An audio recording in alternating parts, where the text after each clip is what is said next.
Good morning students. आज हम comparative statement of profit and loss पे चर्चा करेंगे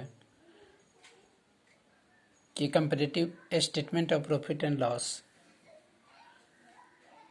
का फॉर्मेट कैसे तैयार किया जाता है। इस फॉर्मेट के अंतर्गत कौन कौन सी चीज़ें आती है और इन चीज़ों को हम थोड़ी बारीकी से आसानी से आप लोगों को समझाने का प्रयास करेंगे ताकि इस लॉकडाउन में बैठे हुए छात्रों को मेरे वजह से कुछ सुविधा मिल जाए, जिसमें हम देख रहे हैं कि format of comparative statement profit and loss के अंतर्गत पहले हम देखते हैं कि इस फॉर्मेट के अंतर्गत 5 कॉलम हैं, जिसके प्रथम कॉलम पार्टिकुलर, दूसरे कॉलम में नोट नंबर, तीसरे कॉलम जो प्रीवियस ईयर के नाम से जाना जाता है या तो, और थर्ड कॉलम जो है वह करेंट ईयर है, और 2 और कॉलम है जो चौथे कॉलम में हम जो इसके जो इंक्रीज या डिक्रीज होंगे उनको दिखाते हैं, और एक लास्ट कॉलम है जिस कॉलम के जरिए हम क्या करते हैं, परसेंटेज को निकालते हैं। इस 5 कॉलम पे हम चर्चा करते हैं। जो हम लोगों ने चर्चा किए थे उस चर्चा के दौरान था कि comparative statement of profit and loss के हम वीडियो आगे लाएंगे, वो वीडियो पे हम चर्चा आज करते हैं। पर्टिकुलर में आप देख पा रहे हैं कि रेवेन्यू फ्रॉम ऑपरेशन है। ये रेवेन्यू फ्रॉम ऑपरेशन या इसके जगह पे क्वेश्चन में हमको नेट सेल्स या सेल्स भी मिल सकते हैं, आगे जाके सेल्स भी दिया रहेगा, हो सकता है कि रिटर्न भी रहे, सेल्स रिटर्न, तो सेल्स रिटर्न को हम घटाकर नेट सेल्स निकाल लेंगे। तो इस तरह अभी इस प्रारूप के द्वारा रेवेन्यू फ्रॉम ऑपरेशन है, तो रेवेन्यू फ्रॉम ऑपरेशन के जो अमाउंट दिए होंगे करेंट ईयर के, प्रीवियस ईयर का, अगर प्रीवियस ईयर जैसे इस प्रारूप के इस फॉर्मेट के अनुसार 12-13 है, 2012-13 और 2013 एंड 14, तो 2012-13 प्रीवियस ईयर है और 2013-14 करेंट ईयर है। इसमें जो अमाउंट हमें रेवेन्यू फ्रॉम ऑपरेशन के अंतर्गत क्वेश्चन में मिलेंगे उनको लिख देंगे।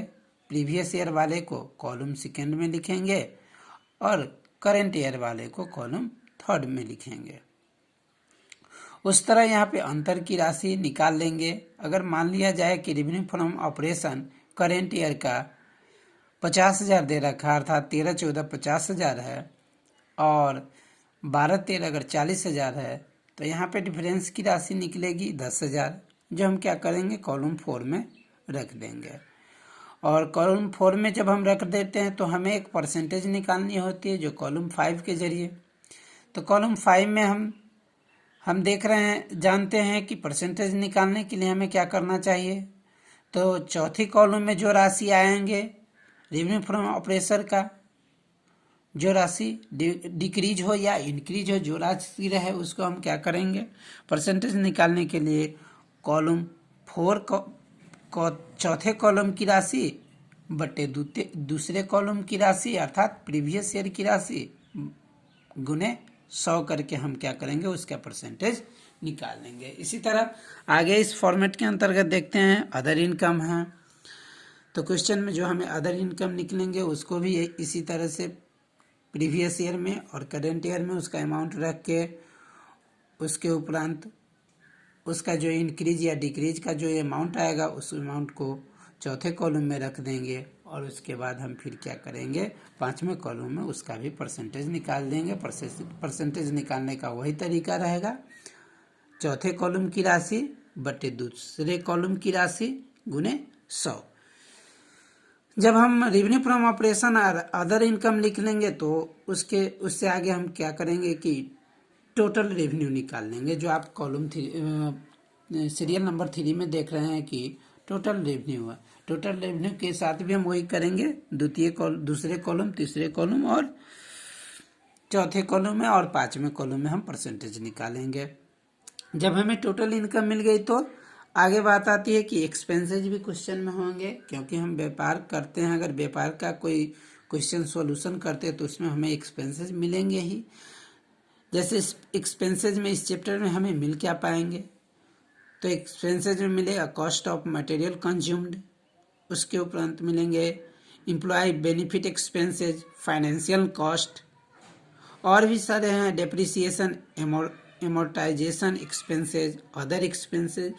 इनको आगे चलकर जो भी इनमें से जो भी एक्सपेंसेज दिया रहे उन एक्सपेंसेज को हम लेस एक्सपेंसेज के शेड्यूल के नीचे लिख डालेंगे। जो भी रहे, कॉस्ट ऑफ मटेरियल कंज्यूम्ड रहे या एम्प्लॉय बेनिफिट एक्सपेंसेज है, उन राशि को उनके लिखकर, उन आइटम्स को लिखकर, और उसके बाद इस कॉलम 2, 3 और 4 के जरिए हम क्या करते हैं कि इसका सॉल्यूशन करते हैं। आगे जब हम टोटल रेवेन्यू निकाल लिए तो उसके बाद टोटल एक्सपेंसेज भी निकाल लेंगे क्वेश्चन के अनुसार, और टोटल एक्सपेंसेज निकालने के बाद टोटल जो three serial number total revenue है उसमें से टोटल एक्सपेंसेज को लेस करेंगे, और लेस करने के बाद हमें प्राप्त होती है profit before tax. Profit before tax निकालने के लिए हमें क्या करना पड़ता है, तो प्रॉफिट बिफोर टैक्स निकालने के लिए सीरियल नंबर 3 में जो राशि आए होंगे टोटल रेवेन्यू, उसमें से हम टोटल एक्सपेंसेज अर्थात चौथे सीरियल के जो टोटल एक्सपेंसेज है उसको घटा लेंगे। उसके उपरांत हमें माइनस करने पर हमें प्राप्त होंगे प्रॉफिट बिफोर टैक्स। जब प्रॉफिट बिफोर टैक्स आ जाएंगे उसका भी परसेंटेज हम वही तरीका निकालेंगे, चौथे कॉलम बटे दूसरे कॉलम आगुने 100। जब प्रॉफिट बिफोर टैक्स आ जाएगा तो उसके बाद अगर क्वेश्चन में हमें टैक्स मिले तो उस टैक्स के लिए भी वही तरीका अपनाएंगे। कहीं कहीं परसेंटेज दे रखा रहता है तो उस परसेंटेज के अनुसार हम निकाल लेंगे। कभी परसेंटेज आपको मिलेगा रेवेन्यू फ्रॉम ऑपरेशन पे कि revenue from tax 5% revenue from operation का, तो हम रेवेन्यू फ्रॉम ऑपरेशन की राशि पर उतना टैक्स 5% निकालेंगे करेंट ईयर, और प्रीवियस ईयर का हो सकता है कि 5 न देकर 10 भी दिया हो, तो उसके अनुसार हम निकालने का प्रयास करेंगे।